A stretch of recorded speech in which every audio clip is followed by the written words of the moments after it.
Ladies and gentlemen, Kirk Thatcher and Daren Doctorman, the Weirded Beardos. A long time ago, on a podcast far, far away, here we are. Oh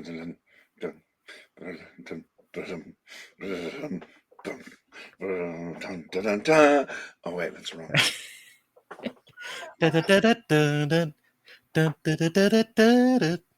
Good morning. Well, I don't know when people are going to listen to this. Good morning, good evening, and good night. And for all you ships at sea, you're out of luck. For all you, never mind. Hi. Hi, we're dropping on the day after fake Star Wars Day. Look, it's fake. Celebrated, as they used to put in calendars. Celebrated. It's not like Uh-huh. his birthday. It's like his birthday celebrated. So it's Star Wars Yeah, Day. It's Star Wars Day. I don't care. To me, it's a bonus. We get 2 Star Wars days: the 4th, and the 25th. That's correct. But yeah, when this first started, I was like, "What? This is Star? Oh, I get it." Yeah, it's corporate. May the fourth be with. It's Daffy Duck Star Wars. May the 4th be with you. Excelsior. Oh, calendar trouble, eh? Yeah, What's cooking, Doc? yeah, Jedi season. Jedi season. Fifth season. Oh, Sith is good for Daffy. Fifth season. Yeah, Jedi season. Fifth season. All right. But I say I am Jabba the Hutt, so shoot me! Who would Elmer Fudd be? Jar Jar? Oh, no. No, Elmer Fudd is Obi-Wan. Oh, okay. Old Guinness Obi-Wan or... There's only one. There's only one Obi-Wan Kenobi. These aren't the ducks you want. All right. This isn't I thought Ewan McGregor did a fine job. I thought he did fine, but... I mean, frick, it's like Alec Guinness. Like, I mean... only one of the greatest actors ever to be in I know. I haven't seen interviews with Ewan McGregor, but I can't imagine coming out of Train Spotting and going right into Jedi. Was like, well, you got range, kid. Well, he is a nepo baby. Let's be honest. Oh, who's his father? Well, he's the nephew. Yeah. He's the nephew of yes.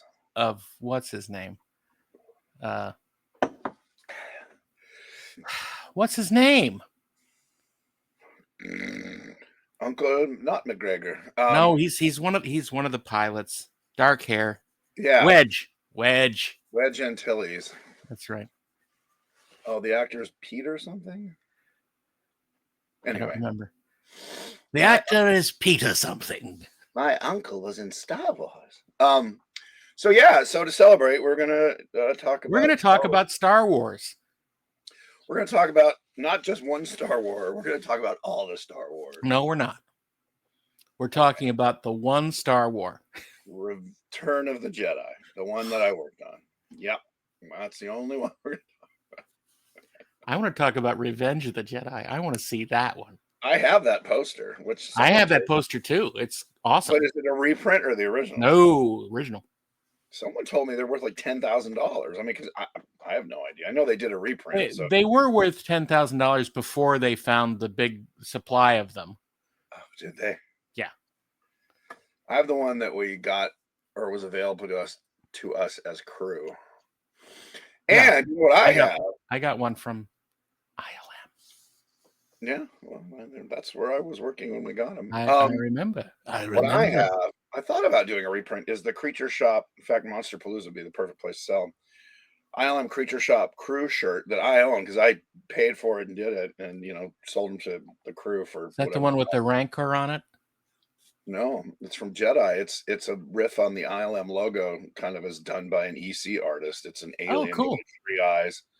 I'll send you the link. You can put it up on screen when you're doing the edit if you want. But I did the crew logo. I don't think we got crew jackets on Jedi. We got Blue Harvest shirts, right? Which I have a few of, and those have been fans reprinted those. Yes, I'm one of them. Yeah. horror beyond imagination. It was funny when we were shooting out. Well, anyway, let's talk about the original Star Wars. The original Star Wars. The original Star Wars was back in 1977. This is for you youngsters out there. We used to go see movies in things called theater. It was a theater. In Hollywood, California, where they used to make movies, there was a big theater called Grauman's Chinese Theater. McGrauman's? Nope, just Grauman's. And I was in line the first day at the 12 o'clock first screening because that's cool. Growing up in LA, I'd heard rumblings. Well, I guess actually it had nothing to do with LA. It had to do with Cinefantastique magazine. And I don't even know if Starlog existed at that point. No, it did not. Yeah, it was Cinefantastique, which I had to go to Hollywood to pick up at like Hollywood Book and Poster or one of the other kind of movie related stores there. And it had just a little couple black and white photos, I think, of the Death Star trench scene and a little blurb about the Star Wars, a film coming out this summer. And then, again, Star Wars came out in May. So this is probably February or March. I was at the supermarket with my mom, and they used to have paperback racks. And there was a book, Star Wars, with a Ralph McQuarrie painting on the cover. I still have it. I bought that and I went, oh, I heard about this. And I read it, and I'm like, oh my God, this is going to be amazing. And the scene I was really excited about was the cantina scene. Right. I remember the chapter opens with, there were creatures in there with no eyes and creatures with a million eyes. And it just... That's right. And I was like, oh, they're going to make this in a movie? So that's an average of 500,000 eyes, by the way. if they're bilaterally symmetrical. Contrary to rumor, I am. So I knew about it and was really excited, especially after I read the novel. And all the pictures were little tiny thumbprint versions, postage stamp, black and white. So I was in line. My mom knew that if she didn't let me go, she let me stay out of school. I don't know how I convinced her. I think I was just my enthusiasm for something that I didn't know nothing about. Except, so you were what, 15? I was 15 years old. I just turned 15 like 3 months earlier. Right. And a buddy of mine or two buddies of mine from school had gotten excited about it because I was just so, when I was passionate about things I was passionate about. So we were there in line. And got good seats, kind of center. And I remember when my mom would talk about this after the credit roll, and then the Star Destroyer goes over chasing the Tanner Dew or something. What do they call it? Well, the radio show called it the Tantive 4. Tantive 4, yeah. But that was never it was the Rebel Blockade Runner. Blockade Runner, yeah. So it's and then when that goes over and the subwoofers kick in, because this was the beginning of everyone literally like screamed and applauded. Yeah. And we didn't know any, there was really no dialogue or anything. Just that thing where it's like, dun, dun, dun, dun. Everyone's like loses our minds. And then the theater erupted in about 5 minutes of applause when the movie ended. Yeah. And it's the only movie I've seen in theaters 10 times.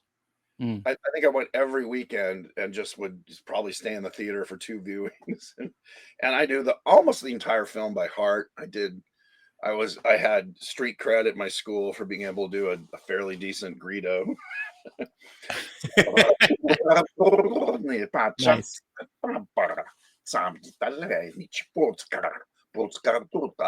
that, I went to an all boys school. So that made me cool. Cooler than I normally. Cool is a relative term. Well, the coin of the realm in my high school when you're 15 and 10th grade was, can you quote Monty Python and do the voices? If you can quote Star Wars and do anything, I could do Chewie and a Jawa. Right. And then you were, you got respect. It wasn't like wow. I wish my school had been like that. It was not. Yeah. Well, again, it was an all boys school. It was a prep school for Harvard, Yale, like Ivy Leagues. So everyone there was academically inclined and pretty much nerds. Right. I mean, even the jocks were kind of nerdy. Then we had a few that were just kind of jock, beefwits. You got to go to an all nerd school. See, I had to survive in a non-nerd school. In a with normos. Yeah. Yeah. I never got a wedgie. Did you get a Wedgie Jackson? No. My story about first seeing Star Wars is slightly different because I had started seeing commercials on TV for it. And originally I thought, oh, this kind of looks dumb. They got a monkey flying the spaceship. You were cynical? I'm shocked. Who knew at 9 years old? This looks dumb. Yeah, at 9, you're already like, this looks dumb. Well, because remember, I was a Star Trek fan at the time. Oh, and I had seen all the Planet of the Apes films. I saw 2001 when I was 7. So I was very, I mean, even though I was prone to like it, I was also very skeptical. Okay, not surprising. It's how I've always been. It's how you are. It is in your DNA. Okay, so you're a skeptical 9-year-old. I'm a skeptical 9-year-old, and it's the name of your autobiography. Daren, story skeptical 9-year-old. Just a picture of you like this. Yeah, right. Fine. Anyway, all right. So you get to when do you go to the theater? Do you go with friends? I didn't get to see it until probably the end of June or maybe the beginning of July, around my birthday. It was a phenomenon at that point. It had blown up. Yes. Although, not quite at first. Okay. I mean, no, not at first. It took a few weeks. It opened in only a couple theaters in the first in the first week or so, and it slowly, back then the screenings slowly built up as a movie did better. Right. And so it was not till a few weeks later that I got to see it. And we were visiting my grandparents in Pennsylvania, so I saw it at the Wyoming Valley Mall multiplex. Wyoming Valley in Pennsylvania. Interesting. Okay. Yeah, no, it's a section of Pennsylvania, but I still remember it vividly because I also saw Empire Strikes Back there the first time and Raiders of the Lost Ark. So it was, it was a special location for me. Good theater, yeah. In those days, and it wasn't a good theater. It was a small multiplex theater, but I also saw it many times after that in a theater, especially when it came to the Dollar Theater around the corner from where I live in New Jersey. I think I went at least 4 or 5 times to that. Well, the Dollar Theater back then was probably 25 cents because movies. No, it was $1. Oh, it really was $1. Okay. Yeah. That's why I call it the Dollar Theater. Yeah. Well, I remember. Yeah. Yeah, I guess you're right. They were like $5, I guess, when I was. A movie ticket was about $5. Yeah. 1977. Okay, and what about? So you were alone. The great thing, I had just turned 10. Mm-hmm. And the thing that made the most impressions on me was that I wanted to tell my friends about it, and I wouldn't see them until September when school started again. Okay. But when it did, I was trying to tell people who hadn't seen it about this thing. Yeah. And I was, trying to draw pictures of characters and stuff, and to show them what this was. And it was crazy because the words and pictures were not sufficient to because you didn't do the voices. You should have done Greedo. I didn't do the voices yet. That's true. I learned quickly, however, because really? But okay, well, just for a second. Yeah. The media at that point, the news would talk about the lines to see Star Wars, and that hadn't kind of soaked in with your friend group. No, they weren't movie buffs. No. Okay, that's the thing. Because see, I wasn't in a geek. Well, also you weren't in LA, where I mean, like if you didn't work in the film business, which half of my friends did because we went to a fancy private school. You had friends or family, or you knew people, and it was just it was such an industry town, and Yeah. to some degree is now, which is why it's kind of fading. So you just anything about, I mean, The Godfather got, I knew about that because of, I didn't see it, but I knew about it because it was just talked about so No, much. it's funny because even The Godfather was being filmed in New York City when I was visiting the Sesame Street set in You were what? 1971. I was going to say, so you're like 5. I was You were 4. 4. So Godfather, yeah. Yeah, but this is all learned later. But it's interesting because we were in suburban New York City in New Jersey. There was I felt so disconnected from the movie business, even though a lot of movies were happening in New York. It's just one of those things because. Again, you were 4 or 5. Well, yeah, no, but I'm talking about later. This is when I was 10, when I was fully seasoned fan. But it was interesting because of the only things we had to learn about Star Wars was first the Donnie and Marie episode. Oh my God, really? With Chris Christopherson. Yeah, I've seen that on YouTube. I remember seeing it at the time, but watch it on YouTube. It's the amount of cheese. Oh, it's terrible. Paul Lynde is Grand Moff Tarkin. Yes. I'm gonna get you, kids. It's so bad. I mean, Chris Christopherson was the best choices. He had a Han Solo kind of swagger for a movie, but unfortunately they made him sing. Yeah. Well, he was a singer. He was in a movie about being a singer. Well, yeah. But that doesn't mean he was good at it.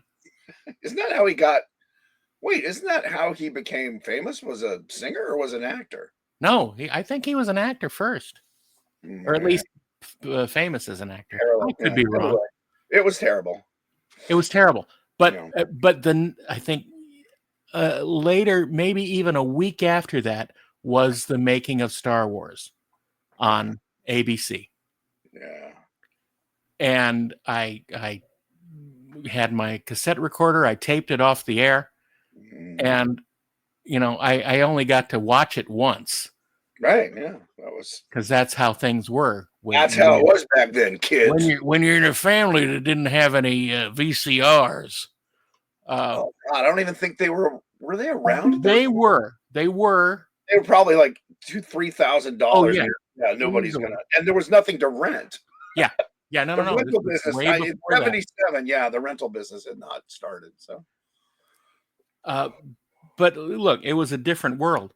But the trickle down of info and connected media to Star Wars was very slow in ramping up. But once it did, it fueled that. I remember going to the school library, and there was a book called The Making of Star Wars, and they had a bunch of pictures in it. Joe Johnston art and a little bit of Joe Johnston art, but not much. It was mostly from the still photographer. There was a picture of Tony Daniels drinking in his 3PO suit, drinking through a straw, and a bunch of like behind the scenes of British crew members doing stuff. And I found it absolutely fascinating. Because I was already, because of Star Trek and the Making of Star Trek book, I was already sort of interested in how this stuff was made and things like that. So I ate up all of that stuff. And so it fried my brain. Yeah. And it ruined absolutely. me. It ruined me for life. It is weird, and we're in that age group where when it hit you, it becomes... I mean, I'm trying to think of something culturally, and maybe not even a movie, and maybe there wasn't a movie that ever hit little kids. I assume primarily boys, young boys, in a way that if you could have joined the Force team, and I mean, you know what I mean? It was almost like... It was a seismic shift in the world. Well, and it also got a lot of press to Joseph Campbell, because everyone's like, why is this affecting why does this suck people in and grab them? And what was that a factor at that time? Because I know it was later after Jedi. Yeah, no, George talked about it before Jedi, because I remember Hero of 1,000 Faces. George talked about it probably sometime around Empire, but I remember after Empire, because he was trying to he was trying to boost up his involvement with Empire. Okay. But I know what you mean. I know what you mean. I don't remember anything coming out about that. Not after Star Wars. Yeah. Well, because there wasn't there was no sequel except Darth Vader, and I guess the shot of Vader spinning off was added. I read somewhere. Yeah, maybe. Like they originally just blew it up, and everyone goes yay, and they get their medals. Yeah, and then probably Marcia said, yeah, maybe. Well, and then George retconning it, like, I have 9 films in my mind. Yeah. Stories like, really? Even though I said I had 12 in that the Rolling Stone interview. The Journal of the Wills. I was like, there was nobody named Will. Oh, Will. That would be hilarious. Like 9 guys named Will. 9 guys named Will. There's Little Will, Big Will, and they're all writing. Hi, we're the Wills. I'm Will. Hi, we're journaling. Billy and Bill. We're the Wills. We wrote this story. Anyway, so my version was, yes, everyone at my school freaking loved it. Well, let's see. Was I starting a new school? Yes. So they didn't know about you yet. They didn't know about me. So I came in with all the Star Wars skills. I hadn't gone to an all-boys school before, so I was a little nervous. Did I grow a beard that summer? A beard. And to start, because I thought, I don't know, I just didn't like shaving, to be honest, because it cut my pimples. Anyway, so now I remember this. I started a new school where everyone talked about Star Wars because it had all been baked in at that point. But what happened to me was, and I've told the story I think before on this. So Star Wars came out. It's end of May, early June, and my mom comes back from Sunday church and says, "Hey, I met someone at church, a nice lady whose son worked on Star Wars." And the books had come out. I think I had. In fact, I know I had The Art of Star Wars and the Joe Johnston sketchbooks. Right. The Ralph McQuarrie or the blueprints. I had everything that had those came out in like September or October. I think it all blends together in my head. Well, I knew I had them because okay, you could be right. Maybe it was the same time that you started school in September. Yes, but what happened was I found out, and this is why, it might have been in my mind, it was that summer, but she came back, said, I met a woman whose son worked on Star Wars. I go, what's his name? And I knew who Joe Johnston was. She says, well, her name is Mary Johnston. I think her son is like, Joe Johnston. She's like, yeah, that's it. I'm like, oh my God. Can I meet Obi-Wan Kenobi? Yeah, that old creep. So my head exploded. I'm like, is there any way I could meet him? And she's like, yeah, it turned, he lives right down the street. That's hilarious. I learned that ILM, which I'd kind of read about in the Cinefantastic kind of thing, was on Valjean in Van Nuys, which was literally about 1.5 miles from my house. I hate you. I know. I hate me too. If I were me, I'd hate me too. And so I met him. He was incredibly nice. I met him at Valjean, and he gave me a tour. And at that point they were working on Galactica because Star Wars was done. They had big chunks of the Death Star in the parking lot, and it was basically just a model shop with some camera gear in another bay. And still, I was like, and I got to see the miniatures. I got to see the quality of the miniatures, which really impressed me. I still am, but a very visual thinker, so that to me was a lot. It was like it was the beginning of seeing, I would say, professional, high level quality models, what that looks like, detailing and all that.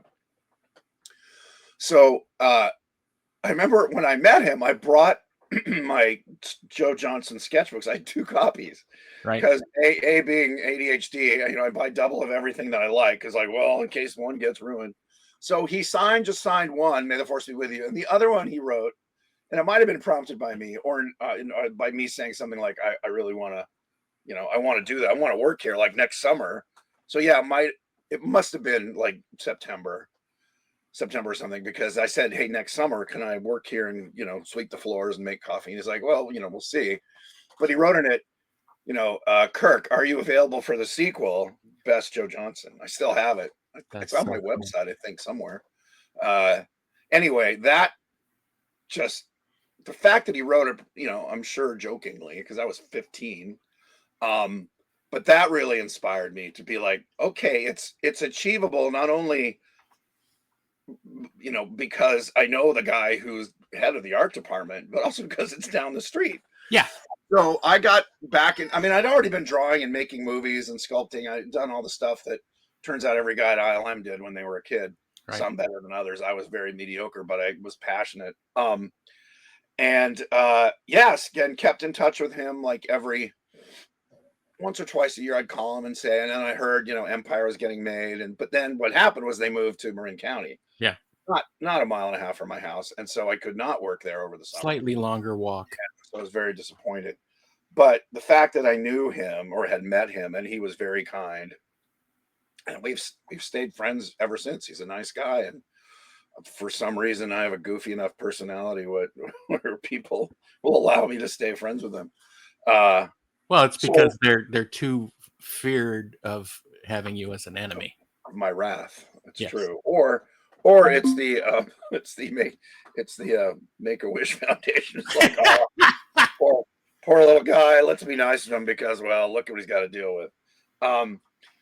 So that was my introduction, and then all the books came out, and then was it the year before Empire was the gap year where they put out the Christmas special, the Life Day special. The holiday special, because it was the weekend. It was I think either the day of or the day after Thanksgiving that they aired it. Was that 78 or 7? That was 78. It was, a year later. Yeah. And I remember watching that going, oh, Star Wars can be bad too. Here's the thing. I was the right age, and I really liked the first 15 minutes with no dialogue, because I thought that was fascinating, seeing them try to tell this story with no words. Right. And I think that was one of the things I think that George was most interested in, showing this slice of life on the Wookiee planet, later called Kashyyyk. But they in the show they call it Kazook. Oh, really? For some reason, yeah. And I have no idea why. Lumpy scared me. Well, Lumpy is scary. Yeah. Yeah, but scared me conceptually as well as just like. But I want to back up to Christmas. Because at that time, there were no toys yet. Right. There were some printed things. There was a poster that you could color. There was another poster that had paper construction of Darth Vader's helmet. Oh, I remember that. Yeah, and of course the records, the soundtrack double album, or 3 albums, 3 records in it. Was it? It might have been 3. Had the double one. It was the John Williams score. It was the fold out, but I think there were actually 3 discs in it. I have it still somewhere. Yeah. I could be wrong. I could be dreadfully wrong. But of course I listened to that constantly. Yeah. Constantly. So the frisson of joy when that when that first one, just the opening score, and then all the little Leia's theme and the Jawa, all that stuff. Yeah. You started watching the movie again in your head, and it was just, that was all you had, but it was amazing. But then on Christmas, I got The Story of Star Wars, which was the album that had, dialogue, sound effects, music from the movie. Basically clips from the movie that were edited together to form a full story. But it was narrated? It was narrated by Roscoe Lee Brown. Oh, okay. So Box, yes. Who obviously they had couldn't get James Earl Jones. Well, they had a clause left over from Logan's Run that they could hire him for cheap, no doubt.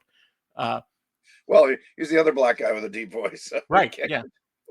Jesus. But I memorized that album too. Wow. And that's what I did for my friends. I would act out the album. Wow. And, obviously, probably extremely annoying. Of course, but you're passionate. I was passionate about it. And that's what helped me memorize the title crawl and all of that stuff. Who's going to fly it for you, kid? Who's going to fly it for you? Who's going to fly it? You? You? You bet I could. I'm not such a bad pilot myself. Come on, we don't have to sit here and listen. So it was just audio clips from the movie. Yes. It was the movie, but with stuff cut out. Right. To make it fit into 45 minutes. Oh wow, okay. Well, that's cool. I never, I wasn't into the toys. I mean, I saw them, but I was like, no, I want the blueprints and the. You were too cool for the toys because you were hanging out with Joe Johnston. I was 15 going on. Well, it's true. Joe and I'd sit at the bar and I'd go, Shirley Temple, please. No, we never socialized until I moved to I'm Island. sure you didn't get Shirley Temples. I'm sure you were just a Roy Rogers boy. Give me a Roy Rogers. I got a beard. Make it a double. Yeah. I didn't have any friends who were passionate. Well, I had one friend who was as passionate about special effects. And that was Wesley Kilmer's, Val Kilmer's younger brother. Right. And we'd already been making Super 8 movies. He was obsessed with The Great Race. That was the movie that fried his brain. Wow. And made him want to make movies. So we would shoot bits for that. We would just blow stuff up. We would go to his house. I'd have sleepovers and we'd do latex mommy makeup and zombie makeup and all day. I have a Polaroid somewhere, the two of us with, latex and tissue paper and kind of black around our eyes, making faces. And we didn't even get to talk that much about Star Wars. He died the fall of 77, I believe. Oh. I don't think I'd even been. I think I was new at my school. I was 15. He was 16. That's awful. Yeah, he drowned. It was horrible. I still remember the numbness I felt when my dad picked me up at school and said, "Hey," or I got a thing. Your dad's coming to pick you up. And I'm like, "Oh, okay. Why?" He didn't say, but you need to go down. It was like you're just kind of freaking out, like what's happening. Right. And so I get in, and he just very, matter of factly said, "Well, Wesley died." And I'm like, "What?" And I just remember that it was the first real. I don't think even a family, like no grandparents had died at that point. Right. So, and this is a guy I saw every weekend pretty much. And now we were going to different schools, so we didn't see each other as much. And the last time I'd seen him was at a party or an event, and I'd kind of teased him about, like you do with your buddies. And I remember that, God, what was the last thing I said? Was it, like a teasing mean thing? And I mean, I knew he loved me, and he was, we were best friends. Yeah. But the one of the, it's funny, we're talking about Star Wars. One of the saddest things is like we never really got to do, I was building the Star Wars model kits when they came out and all that, but that all had happened after he'd passed. And I remember for years thinking, God, Wesley would have loved this.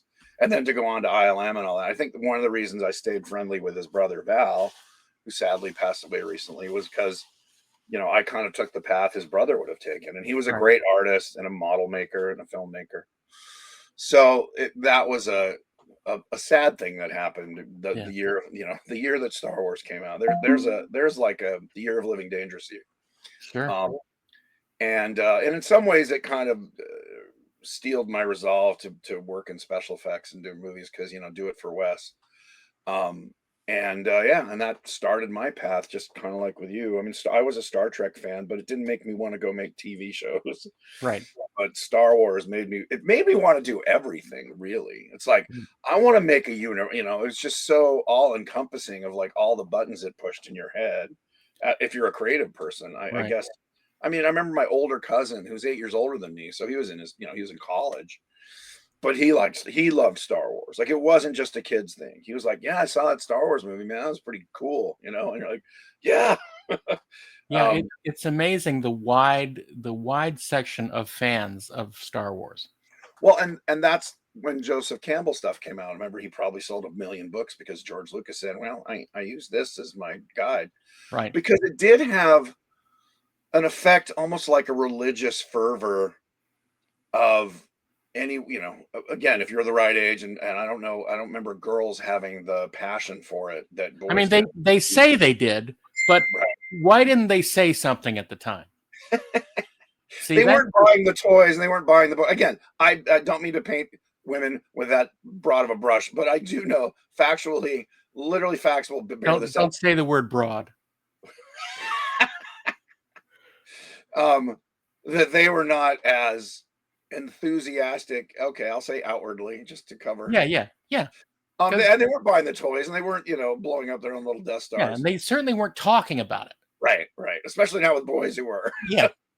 But it's interesting. It's like, and I can't think of anything culturally, and I'm, that inspired. It's 3 generations almost at this point. And what the magic formula was. Again, that's what Lucas was like, oh, it's Joseph Campbell here in 1,000 Faces, like, and now there's but it's more than that. There's something what it did was, and I remember Christians, there was a Christian blowback of like, this is teaching a religion, the Force, and I mean, it wasn't heavy, but there was some mutterings about like, because I think anyone, no matter what your religion, you kind of noticed that this was had a tremendous effect on the passion of young men. Sure. And I can't think of anything historically that at least I'm aware of where a book or anything came out where people went, oh my God, that's, I want to be a part of that. I just want to bathe in it, even if they didn't want to make it. I mean, you and I wanted to go make it, but other people just wanted just more of it. I can't, I'm trying to think even, the only thing I can think of. There was a big church reaction to Dungeons and Dragons. Yeah, that I remember. Well, that was the whole Tipper Gore and that and rock and roll music. Yeah. But that wasn't as widely recognized. And that was all the demons and dragons and devils and things. Where Star Wars had a semi-positive religious vibe to it, with the Force. Yeah, and because it had good and evil specifically identified. Right. And it was a hero, it was a what do they call, like a hero's journey. Yeah, but it was a savior story, like right. Someone, you could was Gilgamesh and obviously Jesus and Buddha. You're the chosen one. Right. And also that has to come. It can't be royal born. It has to be a commoner. So all those things, get under your skin, and you're like, a normal guy can be a hero. And it's King Arthur. All that. Although he is noble born, he doesn't know it. Right. Well, I guess technically Luke is but too. So is Luke. Yeah, no, you're true. That's right. But he's a nepo baby. He's a nepo baby, but he doesn't know it. And then when George, retconned midichlorians, I remember I was like, fuck, what? Oh no, George. I just don't want people to think that they can actually get the Force. Yeah, it's just not a normal schmo. From the normalest schmo in showbiz. He's like, dude, you are Luke Skywalker. You are not noble born. You are a normal schmoey kid who wanted to be a race car driver. No, he's Darth Vader. Well, that's why he made the prequels, to show, hey, he's really a good guy. He was a good guy. He was just treated badly. Although George was treated badly by, I guess, faulty tires or something. Because I didn't realize how screwed up he got from that car accident. Oh, yeah. In 1960, whatever, when he really almost lost his leg and was kind of rebuilt. I mean, that really resonated with him. But THX, you watch THX, which I did before I ever saw Star Wars. I went and it was a sci-fi movie, and it was because it was the guy. Now, American Graffiti was a huge hit. Right. Not it didn't have its own religious fervor, but great movie. I lived in Van Nuys, where there was Van Nuys was this nexus. Yeah, we had cruise night, so it was like, oh god, it's like my hometown. And I guess cruise night was at least a California thing because it was such a car culture. Right. So wherever George grew up in Modesto, they had cruise nights. So when I heard the guy who made American Graffiti had done a sci-fi movie, I'm like, oh, I got to see that. And I remember seeing it, kind of going, all right. It's interesting because you have to watch it a few times before you realize just how funny it is. In a very dry, extremely dry. Yeah. Yeah. I mean, Yes. Well, and it's funny because I've had a friend who had dated George for a while, and she said he has a really dry sense of humor, which you don't see when he's around the public, but one on one or with close friends. I think she had Mhm. dinner with him and Spielberg, and and he said George is really has a dry wit. Yeah. But I remember seeing that and going, it was so heady. I'd probably have to look at it again because I saw it when I was like 13, 14, whenever it Right. came out. And I haven't seen it since, but I remember it was trippy and it was cool. And having the women shaved heads and there's that nude sex scene. You're like, Yeah. whoa. It was very 70s. Totally. Thinking, so when I heard that that guy had made this epic space movie, I'm like, this is going to be, nothing else is going to be interesting. Right. And then you find out, because I got a copy in the mid 80s, a copy of the Star Wars had circulated, a Xerox copy of what the script was like. And Mark Hamill talks about a couple paragraphs of dialogue that they filmed and they cut. And then you hear that Kasdan, I think. No. That was Empire. It was Willard Huyck and Gloria Katz. Huyck and Katz, yes. But I thought Kasdan helped out. I guess no, he was Empire. Not until Raiders, or not until Empire. Empire, yeah. So yeah, Gloria and Huyck and Katz had was fine because they had done the polish on American Graffiti. Ah, okay. Because I know that he'd had some help. And when you read his draft, you're like, wow, okay, and then if you read that draft and then you see the prequels, you're like, oh, there's George Lucas. Yeah, right. That's right. I don't mean that necessarily. Well, I do. No, it's not derogatory, but there is a style or lack thereof. Yes, yeah, especially the opening scene where he's obviously a fan of history because in Phantom Menace, right, the trade guilds must, and they're talking politics and business, and you're like, what's happening? Yeah. Where's we've got to go save a princess? It was so dense and obtuse. And you're like, oh, and then if you have, I don't even know if I have it. I probably saved it somewhere. But I think it might have even said the Star Wars from the Journal of the Wills or, the story of the Skywalker or something. It's probably online now as a PDF file. But and that was, again, probably around the time Empire was coming out. Right. Or no, what I'm saying, it was probably the mid 80s when I was writing and really curious as to what, the source material for all that. But the source, may the source be with you. Yes, these aren't the script pages you need to fill. So then we get the holiday special, which is pretty god awful. I mean, it's god awful, but I like the idea of the Ewoks and the Ewok planet. I thought that was great. I just love. Oh, those are Wookiees, actually. I mean, Wookiees. Sorry, it's Ewok backwards. They were so. If Lumpy hadn't been so cartoony, I think I would have thought it was cooler. But then, I kind of was like, oh, it's a sitcom. I don't know. It was all over the place. Well, it was written by writers from the Carol Burnett show. Right. Yeah. It was obviously hard. So it had very strange beginnings. Well, the tonality was off. Yeah.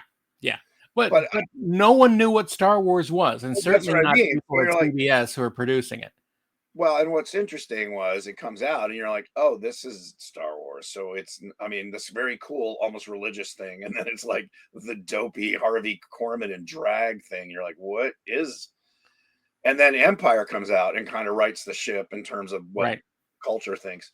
Although I loved the movie. I hated the end. I was like, that's not an end. I was angry. Oh, I was too. I was too, brother. I slept on the street, the sidewalk in front of, it wasn't Chinese. At this point, it was one of the theaters in Westwood.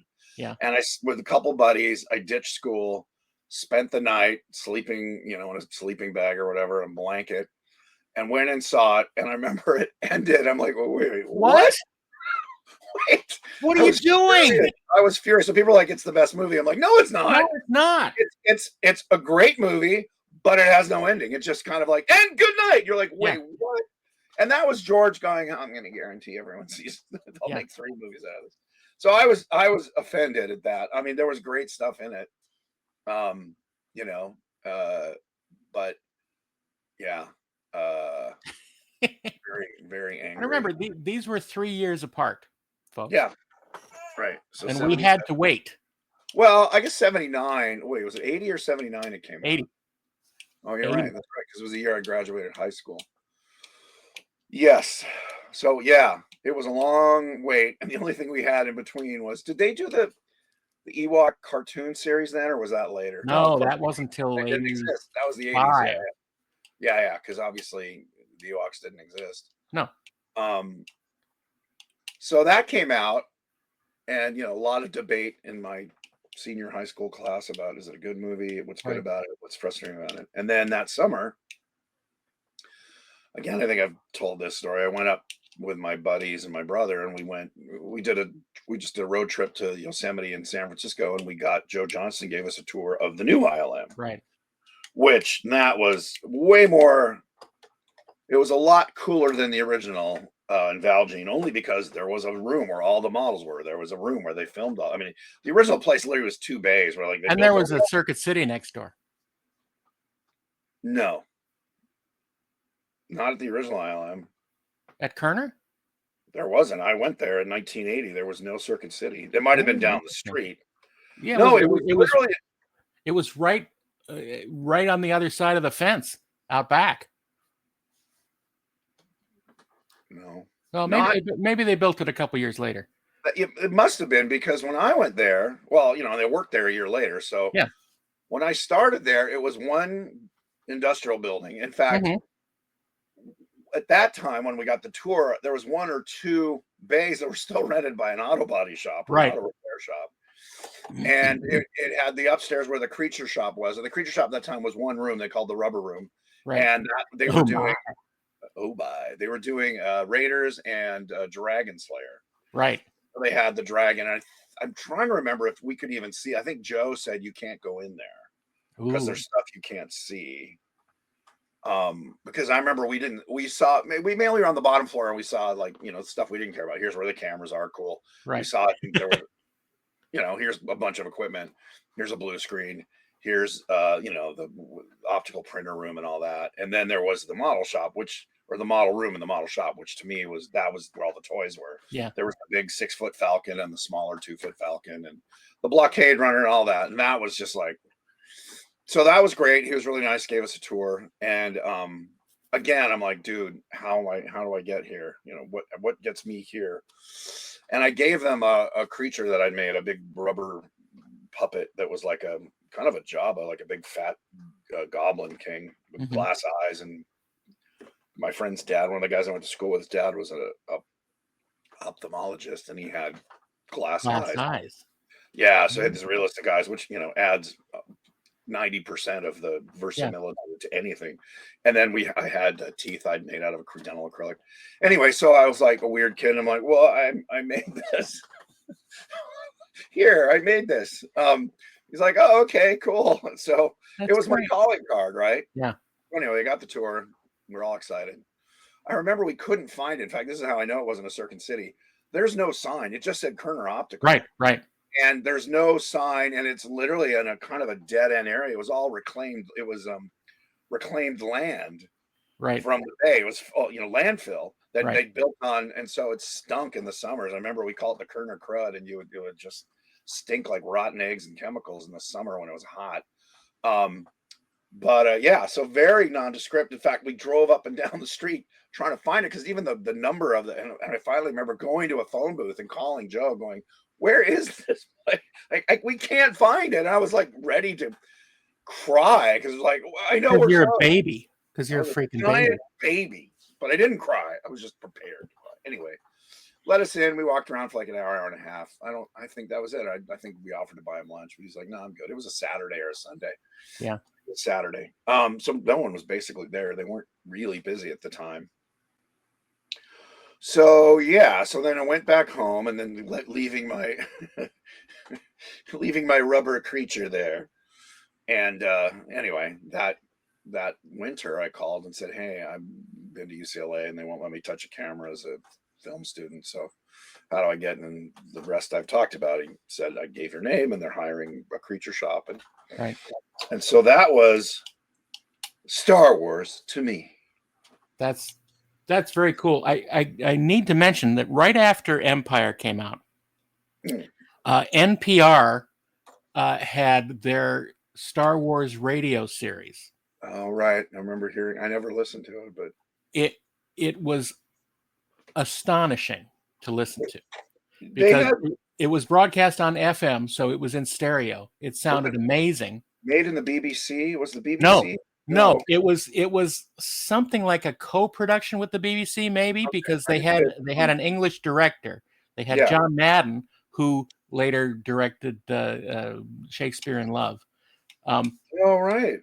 But it was really amazing, and it's actually that gave me the information to go to USC. Really? Because I wanted to be a sound editor. At first, because I had Ben Burt was your Joe Johnson. Exactly. And right when I was about to graduate from high school, I found Ben Burt's number and I called him. And you were still back east, right? Yeah. Wow, in Chicago. How do you find back then? You just called information for Marin County, and wow, amazing. But it was that because they had a first episode that sort of gave a making of, and they interviewed all the actors and the actors. At least I know or at least Mark did his voice. Mark did his voice. Tony Daniels did his voice. Right. Carrie and Harrison did not. No, they did not. They had other actors. They had Perry King playing Han Solo, who was interesting because I think he was up for Han Solo on the first movie. Wow, he does not give up. He doesn't look well. He could have looked like him. He was a good-looking guy, but did he kind of match Harrison's tone, or no? He was no. It was a completely different characterization, but it completely worked. Interesting. And a couple other different actors for the various roles. James Earl Jones, right? He did Darth, or no? No. It was Roscoe Lee Brown. No. It was right on the tip of my tongue, and then you said that name, and it's. Was it an actor of African American descent? It was. Was. Oh my goodness! He played Admiral Cartwright in Star Trek VI. Brock Peters? Brock Peters, yes. He was also Cartwright in 4. Well, yeah. But he wasn't. Okay, Brock Peters, he had that very deep voice. Did he kind of try and match James Earl Jones? He did amazing. Yeah. But it was so technically well done, and they, had access to all of Ben Burt's sound effects, and the guy was line per line, or did they fill in blanks, or like? Oh, they filled in a lot of blanks. It's 13 half hours. Oh, wow! So they fill in a lot of stuff. Now, was there a narrator as well? There's a narrator at the beginning to introduce every episode. So, but then they added stuff like, "Come on, let's go down this hallway," like kind of to make it. Basically, no. It was a well written radio show. Of the mind. Absolutely. And it was written by Brian Daley, who wrote a bunch of the Han Solo novels, who later unfortunately passed away. But they were so well done. And it was through that I began messing around in my bedroom closet with tape recorders and stuff to try and, make stuff like that. And that was what really got me, my creative stuff going. Stuff that I could do by myself. Because again, I couldn't find people who were willing to put in the time and make stuff with. That was the hardest thing. Even though my neighbors are my best friends, the Mendoza family, 3 boys, their dad. I mean, he's the reason I also knew you could have a living. He was a composer at Disney. When I knew him, so when I was little, when they moved in. I think he was finishing his Disney job as a composer. Writing, he wrote the score, I think, for That Darn Cat, or at least contributed to it, and stuff like that, and a lot of TV stuff, and not the big features. And then he opened his own post-production facility, so we would ride our bikes to Burbank, and he had moviolas and 35 liter and mag stripe, and so I learned about the mechanics of filmmaking, right? And knew that you could have a job and you weren't just the director. Right. There was all these tech jobs, which. I wasn't for me, I still want to do special effects and all that, but I kind of saw the broader picture without ever setting foot on a set. Actually, the first set I ever set foot on, set, was with Wesley Kilmer because he knew Danny Lee, the head of special effects, physical effects at Disney, because Danny had done the physical effects and built the Hannibal Twin 8 for The Great Race. So we got to go watch them film an exterior. It was in a tank, which was might have been on the old Fox. It wasn't Fox, somewhere in the valley where they had a lake with a big dump tank. And it was a terrible movie called The Treasure of Matacumbe.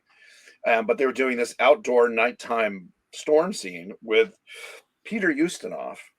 And he's kind of the old man in the sea kind of thing. And he's fighting these waves are crashing in and lightning. So they had the giant Ritter fans, right? Which are basically airplane, not basically, they were actual airplane engines. Yeah. Imagine a like a desk fan the size of a Volkswagen bus with an airplane propeller and a cage around it to hopefully prevent people from walking into it. And then they would put rain jets through it. There was just regular rain things, but also through it. So it's blowing rain, and then there's rain falling. There was the carbon arc lightning, which is a guy. I love how low tech this was back then. A guy with leather gloves. With two pieces of carbon rod. Yeah. With I don't know how many amps or volts through it, but a lot. Yeah. And he would touch them together. I think they were on a scissor, actually. I don't think. Yeah, they were like a scissor together. He wasn't holding the carbon rods, but it was like a big, just basic. Just touch the. Yeah, and he would go just blind. He had goggles on because it was blinding, and that was lightning. And so we were outside at night, and we watched this thing happen. And I remember Peter Ustinov walked by, and he was in a robe and kind of wet and all that. And I said something like, "Wow, that's cool." And he looked at me, and I realized it was not Peter Ustinov; it was his stunt double. Oh my God! Who looked just like him. I mean, they had a beard and the wig. Because later we saw Peter Ustinov sitting outside his trailer. I didn't say anything. I was too. It's lucky I didn't yell at him. I loved you in Logan's Run. Yeah, exactly. I was not. I don't think Logan's Run had come out yet. This was like 74, 75. Oh. Yeah. And so that was the first movie set, which is an outdoor, technically a location, but it was on the back lot. Anyway, I don't know why we got on that subject, but no, seeing how the sausage is made, right? Which only made it more exciting. It did not look dull. When I saw animators animating, that looked dull. And having been someone who drew since I could hold a pencil, I'm like, oh my God, I don't want to do this. Yeah, in between, and your first job was either cleanup or in betweening. I'm like, yeah. I remember at high school, before I started even college, I was looking for a summer job. And I went to Hanna-Barbera because I knew they hired artists, and they gave me some stuff and said, do cleanup. And I showed the guy who I met with, was a famous guy for the character design department. And I showed him my sketchbook, and I was more like Heinrich Kley, find the line, as somebody called it, find the line School of Art. But, Peter DeSev is that, and I think he's one of the best designers of all time. But that back then he didn't exist. And you had to do the real clean Hanna-Barbera, and I just was not in my DNA. So he's very nice and said, well, you obviously have skill, but I don't think you're suited for what we're looking for. Right. For a summer job. And I was like, okay, which didn't hurt too bad because it was like, okay, I don't get to draw really flat 2D. Right. I mean, they're great designs. I'm not throwing shade, but not my thing. So that's interesting. I had a similar experience. My friend Phil Norwood, who was a great illustrator and storyboard guy. Yeah. He was working on Batman the Animated Series in 1990 and forward. But he gave me an opportunity to sort of try out to do storyboards for Batman. And he handed me a script and gave me some samples and said, see what you can do. I was nowhere near ready to figure that out. Well, so you have to stay on model to some degree. Oh yeah, totally. It's very clean. Yeah. Well, I not what I could do either. I can draw. I storyboarded an entire movie pretty much that needed boards, but mine were more like when I saw Mentor Hubner stuff or who was all charcoal sketches and more like a lot of old production artists used charcoal and they were very moody. Yeah. with lighting, which, you know, I didn't really try. And I just used pencils and maybe some marker to fill in black voids. But yeah, animation required way too much precision for my book. And also one thing I learned, like by getting through, like kind of like you thrown in the water on this, because I've mainly been a character designer. I'd done some storyboards. Right. At that point, I did boards on Gremlins. Actually, the whole ending when the first one, when Stripe gets killed and he melts, I boarded that scene like an EC comic, which actually Joe Dante loved, because I did brush. They had brush pens that just come out, right? Where you use an ink brush, and so I penciled them in, and then I drew it, but like very somewhere between Jack Davis and Ghastly kind of, you know, lighting and very dramatic. And it was when he gets killed in the fountain and all bubbling and all that. And so I boarded that for Chris. Like channeling Bernie Wrightson. Yes, I mean Wrightson was a huge influence, and Jack Davis and any of the EC guys. You could buy those big EC books. So it was more my inking that brought it in than the specific drawings. But Chris had said, "Hey, can you storyboard this so we can get approval from Joe, because we have to figure out how we're gonna, you know, the angles we're gonna use and all that." So I did that with that in mind. That's probably the first time I was asked to storyboard something. And anyway, storyboards. Yeah, it's interesting.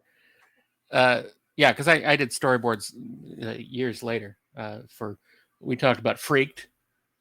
Oh yeah, right. I boarded most of that movie, and then Addams Family too. Oh, that's right. Well, my introduction to boards was the ILM art department, which was on the second floor, and it was Nilo, Joe, and George Jensen, who was a lovely older guy. He was old, and he had great stories about movies. And you know whose brother he was? Huh?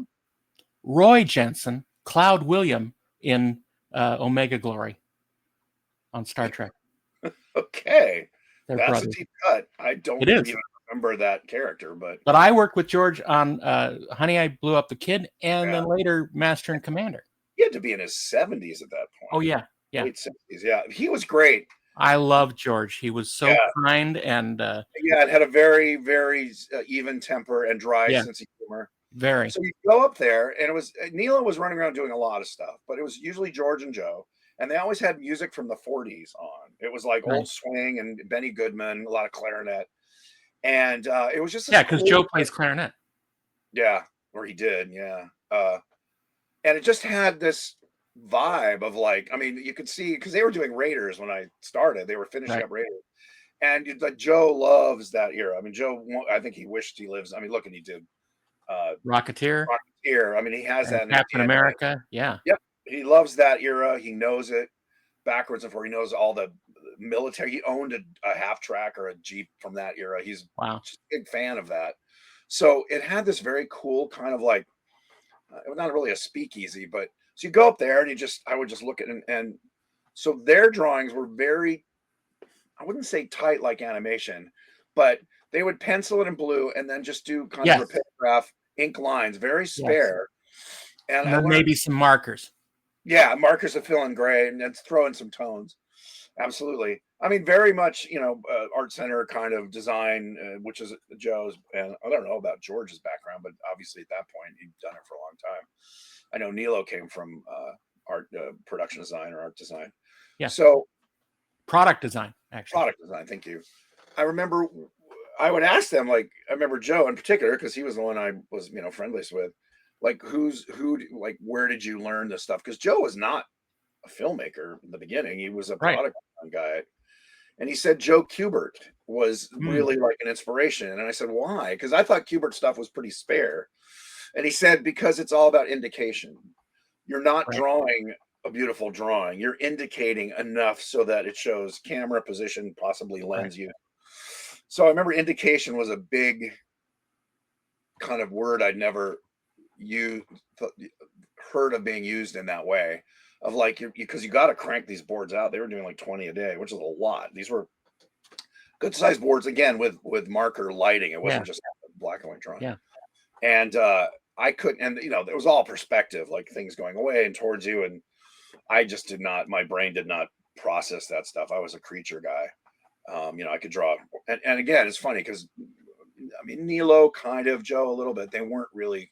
They did creature sketches, but they weren't. They were more hardware. They weren't. Yes, they weren't like Phil Tippett creature. Phil Yes. Tippett creature sketches, or his even maquettes looked like they would walk around the room, and Right. and like Joe's Yoda weren't terrible, but they sold the concept. And Ralph McQuarrie, who was not in the art department, he worked at home. Right. He was a sweet guy. Yeah, I got to meet him once. He was like Obi-Wan. He was very quiet. Yeah. Very thoughtful. But his paintings were amazing. Well, by the time Jedi happened, he was painting after we'd shot the movie. You know, he was. Yeah, it was more like to sell a book of, or the artwork. Because George didn't want to pay his rate at the beginning of the movie. Probably. He had just gotten an agent. Ah, interesting. George was notoriously a cheap guy. That's how you get things done. But yeah, I'm not saying it's bad. I'm just saying he was notorious. Like, I don't want to pay that. Yeah. Well, anyway, Star Wars. Who knew? Well, I think a couple people knew, but we know now.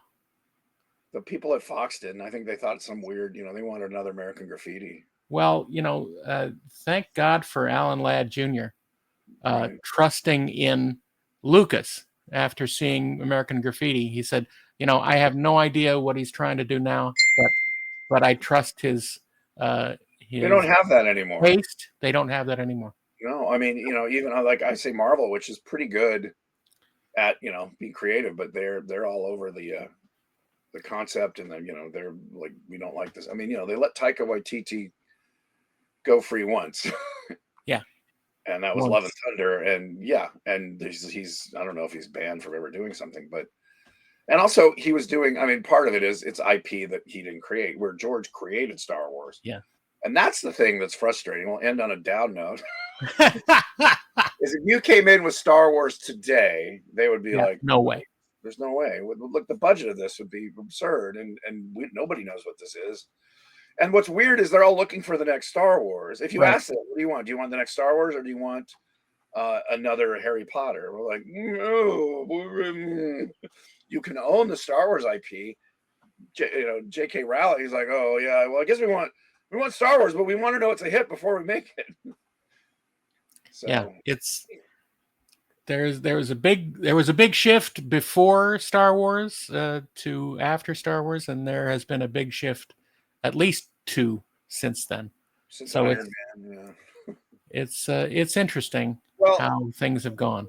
And just to finish on interesting historical note, George was given the break because what happened in the late 60s was, I think the last big movie they made was Hello, Dolly. And it was these big bloated family affair, I guess. And then suddenly there's a great book about it, about the young Mavericks, the Easy Riders and Raging Bulls.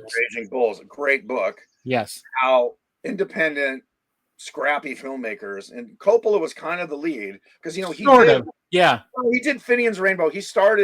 He'd rain people. He started on a big Hollywood thing, and it failed miserably. Yeah, and then he went, screw that, and he and his pals from SC, most of them from SC, and some of them from New York. What's his name? Scorsese, and anyway, we know the names. Kind of said, we don't want to do that. We want to do scrappier. We want to work in San Francisco. Yeah, well, and American Graffiti was part of that. Which is why, they started. I mean, everyone's like, why are all these great movies made in the 80s and they just were making sequels to them now? It's because creativity was like, that's an original idea. Hey, Gremlins, what a crazy idea. Let's make it, as opposed to like, was it based on a book? Is there a bubblegum thing? Right. It became the tail wagging the dog, which is we got to talk about this more next time, because that's a whole other subject which I love. Right. Well, that'd be a good one. Let's get Michael Cimino on, who I'm now told is Michelle Cimino. What? No. Somebody. I'm gonna look it up. Someone said, "Oh yeah, he transitioned." Really? Oh, that's what I mean. She has. If that's true, and I don't have any reason to doubt it. I mean, both of the gals who did The Matrix used to be.